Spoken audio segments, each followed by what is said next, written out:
নমস্কাৰ। আজি খুব আনন্দিত হৈছো। সদৌ অসম আদিবাসী মহিলা শক্তি চমুকৈ আওপা বাগজান আঞ্চলিক সমিতিৰ উদ্যোগত আৰু বাগজান আঞ্চলিক সমিতিৰ অন্তৰ্গত থকা প্ৰতিটো ইউনিট কমিটিৰ সহযোগত যোৱা এমাহ ধৰি মহিলাসকলক আমাৰ কণ ভণ্টিসকলক ব্যক্তিগতভাৱে আত্মসুৰক্ষাৰ প্ৰশিক্ষণ কেন্দ্ৰ অনুষ্ঠান কৰিছিল আৰু এই প্ৰশিক্ষণ কেন্দ্ৰটো আজি সমাপ্ত।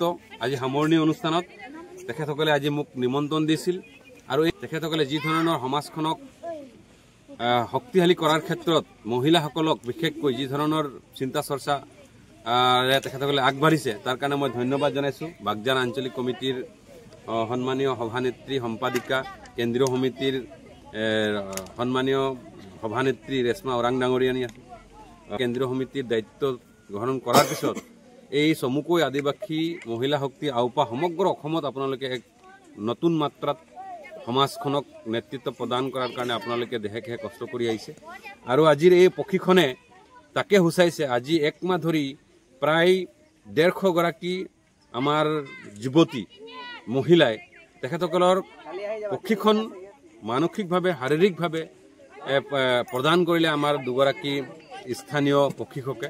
মই তেখেতসকলক ধন্যবাদ জনাইছোঁ আৰু এই খুব উল্লেখনীয় এটা পদক্ষেপ আৰু মই ভাবোঁ যে আমাৰ মহিলা সমিতিৰ নেতৃবৃন্দসকলে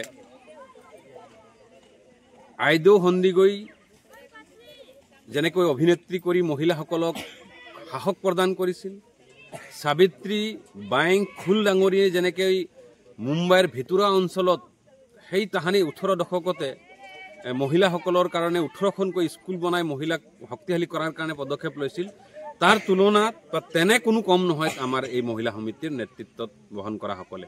আজিৰ যুগত তেখেতসকলে মহিলাসকলক সবলীকৰণ ক্ষেত্ৰত, মহিলাসকলক আত্মস্বজনে জীয়াই থকাৰ ক্ষেত্ৰত তেখেতসকলে যি ধৰণৰ এই মঞ্চৰ পৰা তেখেতসকলে উদ্যোগ লৈছে তাৰ কাৰণে মই শলাগ লৈছোঁ।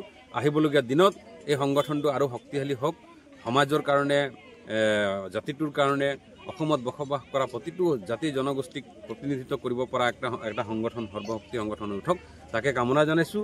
আৰু আজিৰ এই প্ৰশিক্ষণ কেন্দ্ৰত সমাপ্তি অনুষ্ঠানত থকা প্ৰতিগৰাকী প্ৰশিক্ষক গ্ৰহণ কৰা কণ ছাত্ৰ ছাত্ৰীসকলক মই আন্তৰিক ধন্যবাদ জ্ঞাপন কৰি মই তেখেতসকলৰ উজ্জ্বল ভৱিষ্যত কামনা কৰিছোঁ। আৰু এনেধৰণৰ আওপাই আহিবলগীয়া দিনত গাঁও অঞ্চলত, বাগিচা অঞ্চলত এই ধৰণৰ প্ৰশিক্ষণ কেন্দ্ৰবিলাক যাতে তেখেতসকলে হাতত লৈ থাকি মহিলাসকলক সবল কৰাৰ ক্ষেত্ৰত এক গুৰুত্বপূৰ্ণ ভূমিকা তেখেতসকলে পালন কৰি যাওক, তাকে কামনা কৰি মোৰ চমু বক্তব্য সামৰণি মাৰিছোঁ আৰু তেখেতসকলকো মই অভিনন্দন জনাইছোঁ এনেধৰণৰ গঠনমূলক চিন্তা চৰ্চা লৈ সমাজখনক নেতৃত্ব প্ৰদান কৰাৰ বাবে।